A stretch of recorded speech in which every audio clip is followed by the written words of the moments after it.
Hey friends out there in YouTube land, Rob here.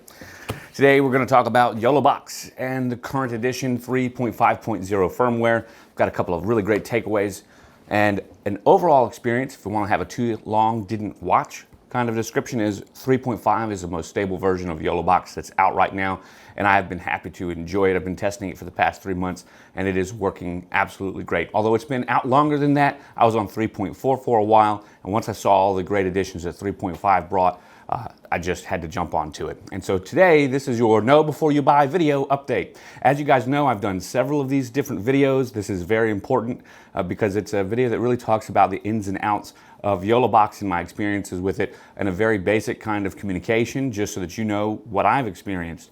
And this does not come with any caveats from YoloLive or the team over there at YoloBox that make YoloBox.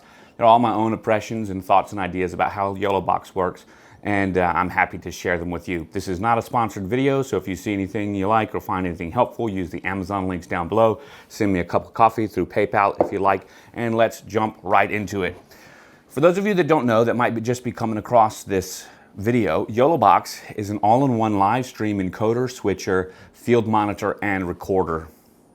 It works on cellular, Wi-Fi, and Ethernet, and it's an absolute joy. It even provides additional restream service through YoloLive servers. Now, some of those things may not sound like a really big deal to you, but the amount of equipment that it replaces is quite a lot. Basically a whole recording desk, from a transmitter, a sound system, to include your encoder and your laptop or your mainframe, whatever you're doing. It packs a lot of punch into this small form factor. And normally when we have a device that does a lot of things instead of just one thing, when you have a generalist device instead of a specialist device, it usually messes up on some of those specialist things. YoloBox here, specifically in version 3.5.0, does an excellent job. It's extremely stable, switches wonderfully, has great frame rates, and the list goes on. We'll talk about them today, but go ahead and grab yourself a cup of coffee. I'm going to go ahead and go over the table of contents for what we're doing today, just so you'll know what will be in this review. Now, you'll notice there aren't all going to be a whole bunch of cuts or any fashy second angles or anything like that. I want you to see the demo of how YoloBox, how easy it is to stream. It is now as simple, literally, as a one-push kind of stream setup.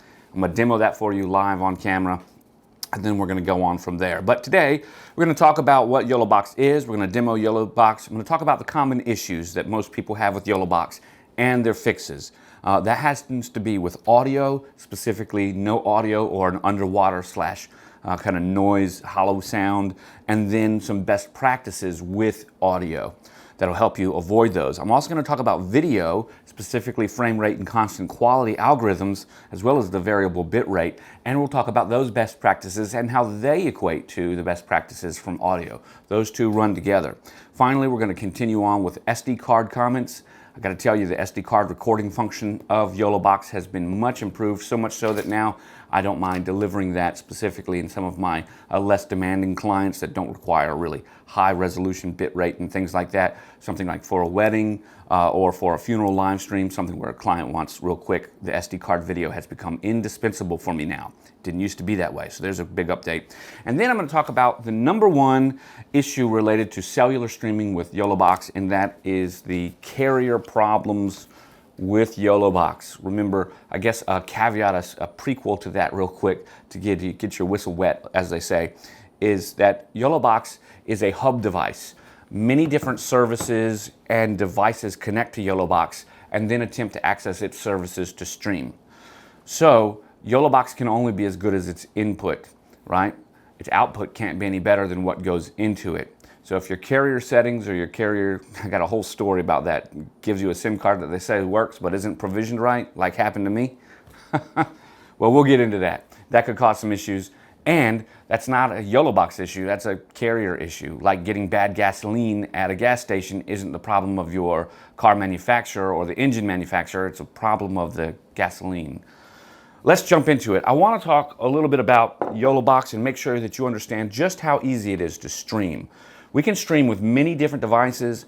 I used to think that YoloBox, when it first came out, as the software went through and developed, I used to think that, yes, it's a great device to replace your Stream Desk or your computer on location specifically, but he needed to have a little bit more technical knowledge. I think with the firmware updates and the stability that YoloLive has made both on the hardware and the software, the mainframe that makes everything work, that's almost been negated to you generally don't have much troubleshooting to do. And when you do, it generally tends to be with something equipment related, not YoloBox related.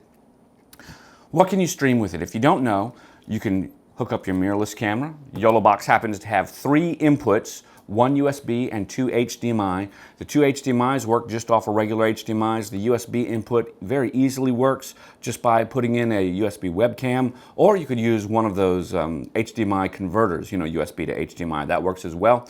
As we go through, we have a USB, an HDMI out and an Ethernet port. We've got audio in and a Type-C for charging, which is great. On the bottom, we've got our audio out and our power button, and then we've got our SD card video or SD card slot for SD card video, and then of course we have a 1/4-20 jack, and that's YoloBox in this small 7-inch tablet right here. So connecting devices to it is pretty simple. It's got some very powerful input and output. So like we were saying, mirrorless cameras, just make sure you have the right adapter, micro or mini B to HDMI, that'll work. How about drones? Absolutely. Once again, if your drone supports HDMI out, you might need to buy a smart controller or something like that. You can do that. What about wireless video? Sure, through Vaxis transmitters or the Hollyland Mars series. Absolutely. What about full HDMI through another camcorder device? Basically, any device that you can use with an HDMI to include a computer screen if you want to put up a project or a PowerPoint or something like that can be brought into YoloBox. Not only that, we can also bring in professional audio into YoloBox using the audio input on YoloBox and an audio out, a line out or a mic out level from a recorder. But more importantly, we don't even have to do all that. We can actually run our audio straight into our professional recording device with XLR, or you can use an XLR to headphone jack adapter, or you can just use a headphone jack adapter and something like a Kamika or Sennheiser wireless system. And we can run that straight into the camera and then have YoloBox choose to only use the audio from the main camera, even when you're switching angles. Guys, if this doesn't sound crazy, let me give you some scenarios. Here we've got YoloBox attached. We're going to show you how that works in a second when we start a stream and connect this camera to it. But there's YoloBox on your main camera. But what about if you wanted to get other cameras into it wirelessly over 200 feet? Vaxis transmitter, one here, one there, that works. What about if you wanted both of your cameras separate and you wanted to have a director's monitor? Sure, you go ahead and get yourself a BrightView field monitor or something, or a large studio monitor. Connect your cameras to the Vaxis system, run Vaxis into here, and now you've got your 2 camera operators outward with your audio coming in separate, your sound manager going on, and you can switch those angles from your director's screen or program monitor right here on YoloBox. It is kind of amazing. The power that this gives you is real great. So if you wanted to go ahead and stream something live, think about a church service or a wedding or a funeral or a live event at a club, or maybe your news gathering and you want to show something live, you can do that. You can also bring in additional RTMP streams to YoloBox. Now, it's as simple as this. Go ahead and grab our camera, go ahead and turn it on. This for me happens just by opening it up. And I'm going to go ahead and press the plus button right here. Once I do, you'll see that little screen come up, and I'm just going to press test. Now I've got to enter some text right here, T-E-S-T. Next. Done. Now this screen allows you to schedule, right? So you can schedule your stream to YouTube or Facebook or whatever right here on YoloBox. We're not even a minute into it, and we're about to create our screen. We press the screen, the create, and now you'll see we actually have a list of events and our screen pops up. Now I know it's small. The point isn't for you to see everything that I'm doing. The point is listen to the narration and you'll see. Now that we've got that going in and everything's looking nice and tasty, we can go ahead and connect right here. And then we'll take this one, this HDMI connection right there. Boom, that's you guys. Okay, and we'll connect right here. Okay, boom. Once we're plugged in, YoloBox automatically recognizes the 2 streams. You can see it right there. Now check this out. As I tap between the 2 screens, you'll see that they switch. Boom. It's now switching. See that right there? Now, there's only one last thing to do, and that's press the button. All we have to do is come over here and go to our YouTube page where we've linked our YouTube account. I'm clicking unlisted, clicking done. You like that right there because the camera's far away. Now that that's there, you're going to see the screen pop back up and we're ready to go live. And 3, 2, 1, and we're going live right now. The screen's rotating, it's working, it's thinking, and we are live. Check that out. It's that simple. It's really that easy to go live, and you can have all your switching. You could add your SD card video. You can manage all of your audio right there. And just to let you know, we're currently streaming live at 30 frames a second, 3,200 kilobits per second, 0% drop frame rate, and it's going nice and easy. So we could continue this stream to stay up the entire time. For that demonstration, I'm going to go ahead and end this, close, and disconnect that camera because we won't need it anymore. I just wanted you to see how simple and easy it is to actually go live with YoloBox. Now that that's done, I'll just turn her off. Okay, demo done. How do you like that? It's literally that simple. Is that easy? I think that's easy. That's been a huge update. There's no RTMP servers that you have to configure. There's no behind the scenes stuff. You just link your account, press stream. That's great. Now, if you still do have an RTMP and RTMPS server, you can use that. You can add that into YoloBox, but the stream capability of just click one and done has been definitely updated. Let's move on along here. I think it's time to talk about some common issues, audio. The number one audio issue that people have is no sound, okay? I'm gonna show you on this YoloBox right here so that you can see pretty easily. If you look down here, there's a little button that looks like a sound, like a little horn, right? Click on it. Now in my instance, all of this spot right here happens to have grayed out inputs because there are no inputs in this test stream right here. But this is where you would adjust all of those inputs right there. So if you've got a camera that's coming in, the first place that you would look and see if it's actually connected for sound is in the audio input to see if it's highlighted. So if you had HDMI 1 connected, you would actually see HDMI 1 highlighted right there. And if you could not hear anything, you could slide the little gain slider up from left to right in order to improve the gain. In order to turn it up, the gain is the volume. That's pretty standard, right? That's actually where most of the problems happen, is not understanding the gain slider or not understanding the monitoring, just because the little sliders don't look like traditional volume meters that we're expecting to see, especially newcomers are expecting to see. And that's okay. There is an audio level meter right here on the device when there's a connected device with audio and you have sound coming. So you will see those meters. The gain knobs just are sliders, right? Now the second place where it comes into a problem is actually, once again, YoloBox is an output device, right? You need to have a good input. And so many people may not know that you actually have to tune your microphones. You have to set them to what's called unity gain to your camera. Now these Sennheiser microphones are actually set to a plus 12 decibels directly. I cannot adjust any gain on the microphone. But on units like this, where I actually have incoming microphone access that I could send over to YoloBox, I can adjust the gain. Now these two things make it sometimes complicated, and this is where audio problems kick in. If you don't hear any audio, the likelihood is that it's not YoloBox giving you an audio lack signal. It's probably your input device not sending a proper signal to YoloBox in the first place. This video isn't a place to teach you how to set things to unity gain. There are lots of great videos and tutorials out there to do it. I just want to let you know that if you're not getting sound into YoloBox, check your device, because the minute that you plug in an HDMI out port, you might find that your HDMI settings cancel the audio, change the audio, or that you need to use an audio adapter in order to get the audio out. There are many things that go on. But if you are getting audio and you're beginning to hear that echoey underwater sound, I've got a solution for that as well. Specifically if you're using YouTube, sometimes on Facebook, although I don't know Facebook as well as I know YouTube for streaming, because I don't stream to Facebook as often as YouTube.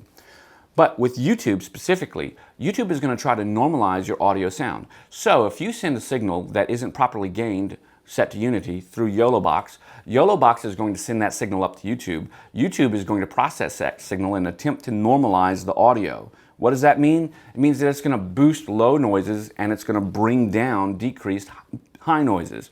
So if your overall audio signature is 10 decibels too low, which means people can't hear it, it's going to boost it up.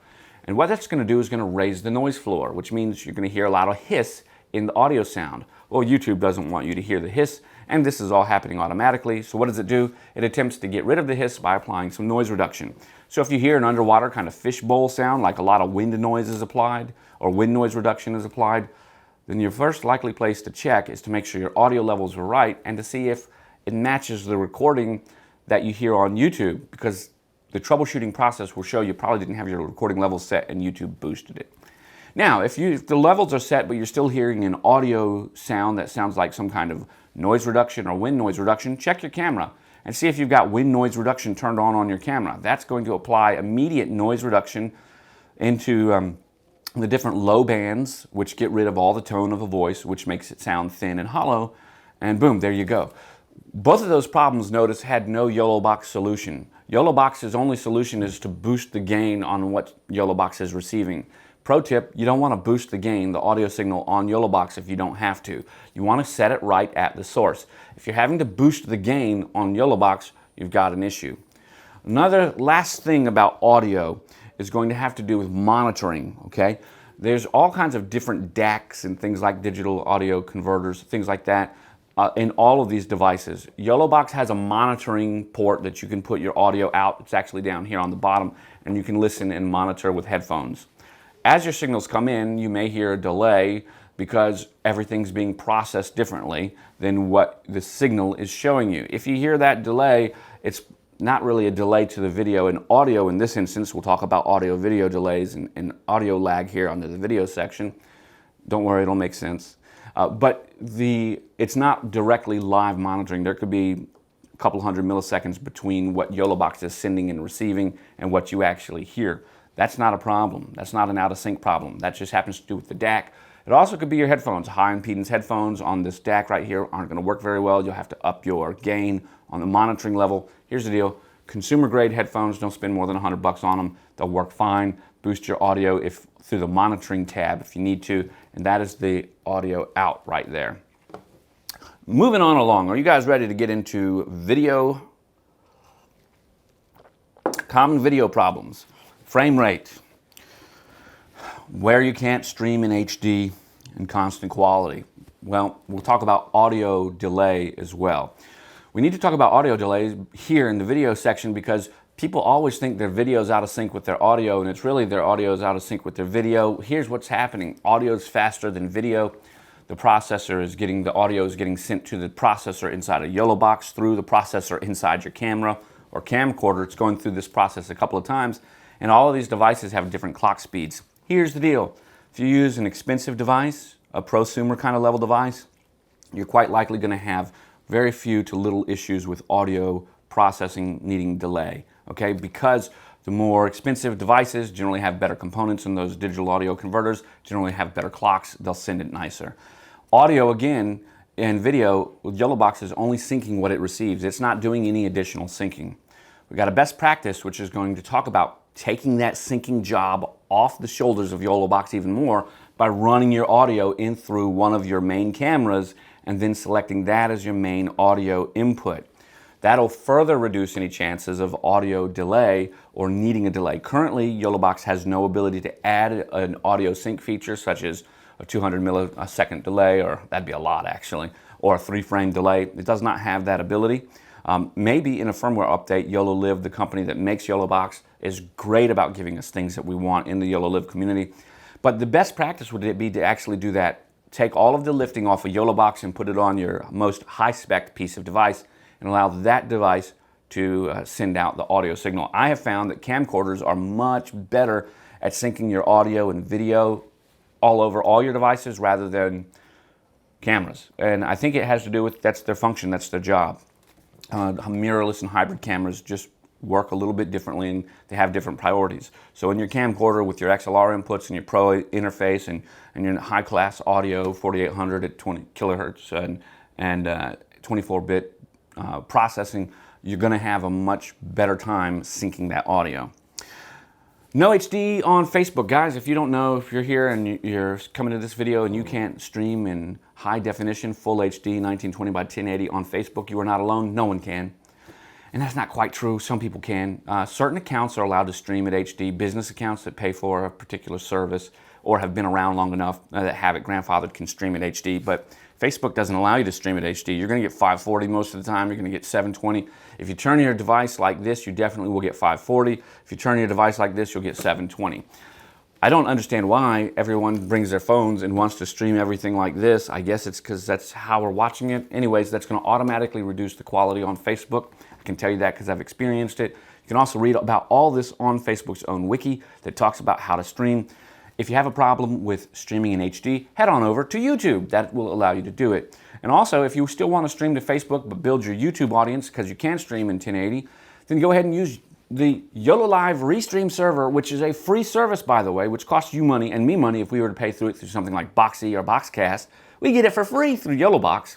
Free, no cost. You can stream as many as 5 different services straight through YoloLive's Restream servers. You can stream in 1080 directly to YoloBox, and it will downsample all of those to the proper devices or their proper outputs. I just can't say anything better about that. Twitch, I also don't think allows for 1080 streaming except for on a desktop. And some of the places will allow 1080 streaming when you're on a computer or a tablet, but not when you're on mobile like a phone. So if you're used to streaming in 1080, you get YoloBox and you find out that you can't prior to getting YoloBox and getting mad, check out and see what the actual website says about streaming through different devices. Let's talk about frame rate and constant quality. YoloLive, in an effort to make this thing work over cellular and data-starved networks, I mean, I've been in some places that are extremely remote, and where I have had 1 bar of signal and been able to stream 1080p on YoloBox. Wow, how does that happen? Well, it happens because of compression. Now, we're going to talk about compression. Some of you audio guys and video guys just left the room. Your hands are up in the air, everything's perfect, and you can throw away the baby in the bathwater. Stop right now. If that's you, hold your horses a second. Now, I stream weddings and funerals. I stream live events.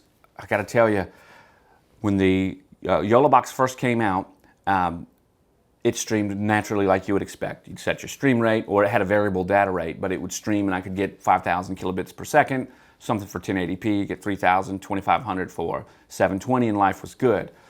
And there was a variable frame rate. We'll talk about that in a second, but life was great. And then YoloLive came out with this constant quality algorithm, and it was terrible. I didn't like it at all. And over the first couple of weeks, I talked about this with YoloLive community and people that make YoloBox, and they immediately issued an update. Now, it wasn't me. They didn't issue the update because of me. Lots of people were reporting that there were issues with this constant quality.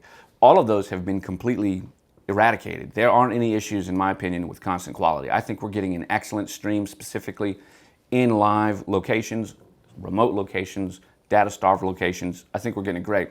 And here's what they do. They allow YoloBox to ramp up by doing a compression, almost like JPEG compression, but it's smart compression. It thinks, it goes through the servers. It's on YoloBox. It's hardware and software based. Next thing you know, you have a decoding algorithm that takes place as you're streaming in order to uncompress your video so that you can actually have that data rate, that stream that you want. In fact, YouTube's own stream servers say that when YoloBox is streaming, even in low data compressed areas, that it's getting an excellent connection.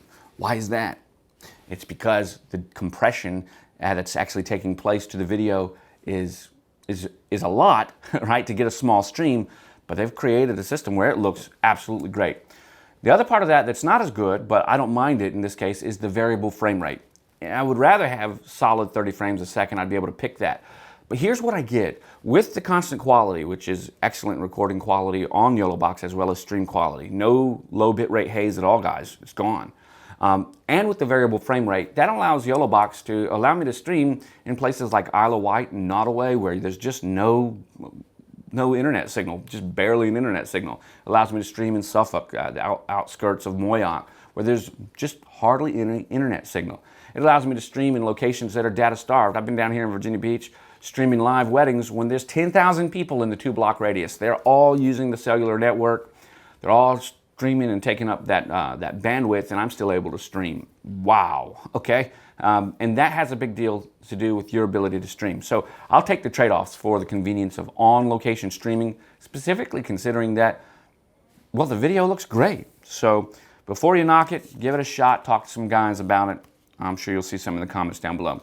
Let's move on to SD card recordings. This is important. I'm not going to spend too much time on this because I have nothing better to report than excellent news. The SD card recording since 3.5 has become amazing, okay? It looks wonderful. I have not, in the past 3 months, during recording, I have not experienced any corrupted video files, any audio latency or delay, or any compression artifacts in my video. I haven't experienced low bitrate haze, and I've liked it quite a bit. In fact, what I have seen was, previous to 3.5, SD card recordings was something I wouldn't even consider, not even as a backup, not even as a proxy, because of low bitrate haze, because of compression issues, and because of audio sync issues, and data corrupted files. Now, after 3.5, and they've been working on this for a while, so since 3.1 and 2, all the way up, and I started on 1.8. So I've been through all the firmwares, I've seen it all. They've been making vast strides, and it looks great here. In fact, it looks so good, right? A 5 to 7 megabit record rate, on average, 4.5 to 5 is what I see on my recordings when I get them together. They're good enough to deliver to non-demanding clients. So I've got a live stream process where people purchase a live stream for their wedding. They get 2-camera live streamed through YoloBox, and they get a download, right? So they get the live stream and then they get the download. Great, where does that download come? Used to be I was recording internally to the cameras and then have to come home and recompile all that and then put it together and give them a new download. Now, I just take the SD card videos straight from YoloBox, stitch them together. It does give us 10-minute chunks, just know that. That has to do with the FAT32 firmware or software that the YoloBox uses. It's a limitation of the file size, 10 minutes or 4 gigabytes for video. And then put them together. I still have to put them together, but I don't have to do any correction. I don't have to deal with audio syncing issues. I don't have to deal with any exposure problems. I mean, it's going to be exactly the same video that I was streaming. Now, I still record internally on all my cameras because I can turn that into a cinematic movie if I want for my clients, if they pay extra. But this SD card recording has been a great boon for me. I really appreciate it. Finally, carrier problems. Let's talk about T-Mobile. Okay. YoloBox here is on T-Mobile. YoloBox here is on Mint Mobile. Yes, Mint Mobile uses the T-Mobile network. There are differences between the two. I want to try to make this as easy to understand as possible. I have a very convoluted story to tell you, so get some popcorn. I'm going to truncate this to as short as I possibly can. YoloBox itself was not the issue of my streaming problems. What happened was T-Mobile did an audit of my account. It's an automatic audit. They do it periodically to all accounts, and they found that my tablet data plan, which is truly unlimited, which is what this is on, was very old. So it automatically updated it to a new plan with new codes, didn't change the price, didn't change the data, but it changed the device type. Well, since YoloBox isn't a carrier phone, T-Mobile doesn't know what it is, it changed YoloBox to other. An other device is not able to access the data on the tablet plan, right? So it just wouldn't work. And I went through months of having these problems. I was still streaming through Wi-Fi, through hotspots into my phone, but I went through months of having these problems. I went to T-Mobile 14 times, and I talked to tech support for over 5 hours on the phone. In the end, T-Mobile had to go back, a technical support specialist, a level 2 specialist, figured out what the problem was and reconverted the line back to the old line, and then designated the device not an other, and it works. Long story, moral of the story, if YoloBox isn't working, right, and it should be working, and it's working in all other situations, it might not actually be YoloBox. It quite likely could be something with the carrier. And because YoloBox isn't an on-network device, who knows? They may not have the support to troubleshoot it with you. Just make sure that they give you a tablet SIM card that's going to work. Guys, that'll do it for today. I'm Rob. I hope you have enjoyed this video. I want to thank you for watching and remind you I will catch you on the flip side. Bye for now.